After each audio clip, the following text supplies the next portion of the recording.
जय माता दी। आज की इस वीडियो में हम आपको बताएंगे कि कब है दुर्गाष्टमी। इस बार नवरात्रि 10 दिन के बताए जा रहे हैं। तो अष्टमी और नवमी के व्रत किस दिन पर किए जाएंगे, कन्या पूजन किस दिन किया जाएगा, किस दिन आपको नवरात्रि के व्रतों को खोलना है और क्या होगा नवरात्रि के कलश और माता रानी के विसर्जन का समय और पूजा विधि, यह सब जानना चाहते हैं तो वीडियो अंत तक जरूर देखें। इस बार शारदीय नवरात्रि 2025 में माता रानी हाथी पर सवार होकर पृथ्वी पर आई हैं। इन नवरात्रों में एक चतुर्थी का दिन ज्यादा है, जिस दिन कोई भी नवरात्रि व्रत नहीं है। इस वजह से नवरात्रि 9 दिन के बजाय 10 दिन के बताए जा रहे हैं और अष्टमी नवमी की तिथियों पर भी इसका प्रभाव पड़ेगा। चाहे आप अष्टमी के दिन कन्या पूजन करते हो या नवमी के दिन, आपको इन तिथियों का ध्यान रखना जरूरी है, तभी आपकी अष्टमी नवमी की पूजा स्वीकार होगी। नवरात्रि के दिनों में अष्टमी नवमी की तिथियों का सबसे अधिक महत्व होता है, क्योंकि अष्टमी के दिन माता महागौरी की पूजा होती है, जो हर सुख समृद्धि सौभाग्य को प्रदान करती हैं।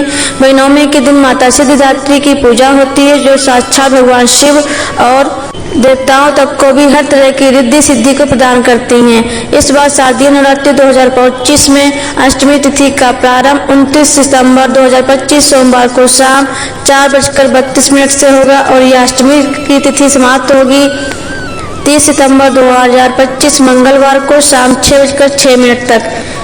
यानी इस बार उदय तिथि के अनुसार महाअष्टमी या दुर्गाष्टमी का व्रत 30 सितंबर 2025 मंगलवार के दिन रखा जाएगा।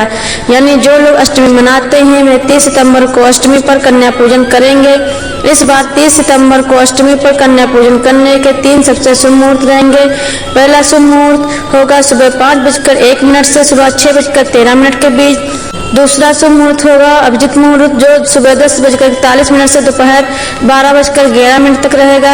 और तीसरा शुभ मुहूर्त होगा विजय मुहूर्त, जो दोपहर 2:10 से दोपहर 2:58 तक रहेगा। आइए अब जानते हैं नवमी कब मनानी चाहिए। तो इस बार नवमी तिथि का प्रारंभ 23 सितंबर 2025 मंगलवार को शाम 6:07 से हो रहा है और यह नवमी की तिथि समाप्त हो रही है 1 अक्टूबर 2025 बुधवार को शाम 7:01 तक। यानी इस बार उदय तिथि के अनुसार नवमी का व्रत 1 अक्टूबर 2025 बुधवार के दिन रखा जाएगा। जो लोग नवमी मनाते हैं वे 1 अक्टूबर को कन्या पूजन करेंगे। 1 अक्टूबर को नवमी पर भी कन्या पूजन करने के 3 शुभ मुहूर्त रहेंगे। पहला शुभ मुहूर्त होगा ब्रह्म मुहूर्त में सुबह 4:37 से सुबह 5:26 के बीच। दूसरा शुभ मुहूर्त होगा प्रातः संध्या का सुबह 5:01 से सुबह 6:14 के बीच। और नवमी पर कन्या पूजन का तीसरा सबसे शुभ मुहूर्त होगा रवि योग का, जो सुबह 8:06 से 2 अक्टूबर को सुबह 6:15 तक रहने वाला है। यानी 1 अक्टूबर को नवमी पर सुबह 8 बजे के बाद पूरा दिन यही रवि योग रहेगा। आप 1 अक्टूबर को शाम होने से पहले कन्या पूजन कभी भी कर सकते हैं। अष्टमी और नवमी पर बताए गए इन्हीं तय शुभ मुहूर्तों में कन्या पूजन करने से आपको माता महागौरी और माता सिद्धिदात्री की विशेष कृपा प्राप्त होगी। नवरात्रि के 10वें दिन दसवीं विजयदशमी या दशहरा पर नवरात्रि में व्रतों का समापन होता है। इसी दिन नवरात्रि के व्रतों को खोला जाता है। नवरात्रि में स्थापित माता रानी और उनके कलश का विसर्जन भी इसी दिन होता है। इस बार यह दशमी की तिथि शुरू हो रही है 1 अक्टूबर 2025 बुधवार से और यह दशमी तिथि समाप्त होगी 2 अक्टूबर 2025 गुरुवार को। इसलिए इस बार उदय तिथि के अनुसार नवरात्रि व्रत का पारण और कलश विसर्जन या दुर्गा विसर्जन 2 अक्टूबर 2025 को विजयदशमी या दशहरा के दिन किया जाएगा। 2 अक्टूबर को कलश विसर्जन का शुभ मुहूर्त होगा सुबह 6:32 से सुबह 8:24 के बीच। इसी लगभग 2 घंटे के शुभ मुहूर्त में माता रानी का कलश विसर्जन करने से और फिर माता रानी को लगे भोग को खाकर अपना नवरात्रि के व्रत खोलने से आपको माता रानी की विशेष कृपा प्राप्त होगी और आपके सभी नवरात्रि व्रत सफल होंगे। कलश विसर्जन करने और प्रसाद बांटने के बाद ही आपको नवरात्रि का व्रत खोलना है।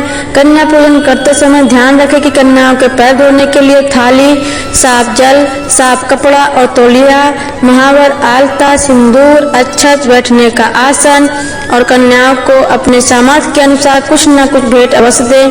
कन्या पूजन की सामग्री में आपके पास पूजा की थाली, घी का दीपक, एक गाय के गोबर का कन्ना या उपले, लाल पीले गुलाबी फूल, मालाएं, लाल चुनरी, माता रानी को चढ़ने वाला 16 प्रकार का श्रृंगार या श्रृंगार की कोई भी एक वस्तु और भोजन में खीर, पूड़ी या गुड़ चना आपके पास अवश्य होना चाहिए। सबसे पहले आमंत्रित की गई कन्याओं के साफ पानी से पैर धुलाकर उन्हें आसन पर बिठाएं। इसके बाद सभी कन्याओं को कुमकुम व अक्षत का तिलक लगाएं। आप कन्या को माता की चुनरी उड़ाएं और भोजन परोसें। आप कन्याओं को श्रृंगार का सामान जैसे चूड़ी, बिंदी, लाल रंग के कपड़े, पढ़ाई लिखाई से संबंधित सामान जैसे पेंसिल, कॉपी, बैग आदि भी दे सकते हैं। इसी के साथ कन्या पूजन के बाद कन्या को कुछ धन दक्षिणा के रूप में दें। इन सभी चीजों को देने से माता रानी प्रसन्न होती हैं और आपको कन्या पूजन का पूर्ण फल मिलता है। ध्यान रखें कि कभी भी कन्या को अपने घर से खाली हाथ नहीं भेजना चाहिए। आपके घर से कन्या को विदा करने से पहले आप उनके पैर जरूर छुएं, उनका आशीर्वाद लें। कन्याओं को माता रानी के जयकारे लगाते हुए ही सम्मान पूर्वक विदा करना चाहिए। इस बात का खास तौर पर ध्यान रखें कि कन्या को विदा करने के तुरंत बाद ही घर की साफ सफाई नहीं करनी चाहिए। ये कुछ ऐसी गलतियां हैं जो आपको कन्या पूजन पर कभी भी नहीं करनी चाहिए। साथ ही अष्टमी नवमी के दिन नवरात्रि व्रत का पालन आप पूरी, हलवा, चने और खीर आदि खाकर ही करें। अर्थात जो भी भोग आप इस दिन माता रानी और कन्याओं को दे रही उसी से आपको अपना व्रत खोलना है। लेकिन इस बात का खास तौर पर ध्यान रखें कि खाना बिना प्याज लहसुन यानी पूर्ण तरीके से सात्विक तरीके से बना होना चाहिए और बिना पहले माता रानी को भोग लगाए तो आपको कुछ भी नहीं खाना है। तभी आपको नवरात्रि व्रत करने का पूर्ण फल प्राप्त होगा। ध्यान रखें कि नवरात्रि की अष्टमी और नवमी तिथि पर भूल से भी नीले या फिर काले रंग के कपड़े आपको नहीं पहनने चाहिए, क्योंकि हिंदू धर्म की मान्यताओं के अनुसार किसी भी शुभ काम में इन रंगों का प्रयोग शुभ नहीं माना जाता है और उस कार्य का शुभ फल भी आपको ऐसा करने से नहीं मिलता। ऐसे में इन रंगों को पहनने से बचें और इसके स्थान पर अष्टमी नवमी के दिन आप हरे, लाल, पीले, गुलाबी या नारंगी रंग के कपड़े पहने। नवरात्रि की अष्टमी नवमी तिथि पर बाल या फिर नाखून आदि काटने से आपको बचना चाहिए। इस दिन ब्रह्मचर्य का पालन जरूर करना चाहिए। किसी भी तरीके के मदिरा, मांस का सेवन नहीं करना चाहिए। इसी के साथ इस दिन पर चमड़े आदि से बनी हुई चीजों का प्रयोग भी नहीं करना चाहिए और न ही ऐसा सामान अष्टमी नवमी पर कन्याओं को कन्या पूजन में भेंट में देना चाहिए। अगर आप इन सभी बातों का ध्यान रखते हैं तो आपको अपने नवरात्रि व्रतों को करने का संपूर्ण फल प्राप्त होगा। आइए अब जानते हैं अष्टमी नवमी की पूरी पूजा विधि। इस दिन सुबह जल्दी उठकर स्नान करें, फिर पूजा के स्थान पर गंगा जल डालकर उसकी शुद्धि कर लें। घर के मंदिर में देसी घी का दीपक प्रज्वलित करें, फिर माँ दुर्गा को गंगा जल से अभिषेक करें। अब माता गौरी को अच्छे सिंदूर और लाल पुष्प अर्पित करें। प्रसाद के रूप में फल मिठाई चढ़ाएं। अब माता को श्रृंगार का सामान भेंट करें। अब अष्टमी और नवमी की कथा सुने। अष्टमी और नवमी की पूरी कथा हमारे चैनल पर भी अष्टमी नवमी के दिन डाली जाएगी।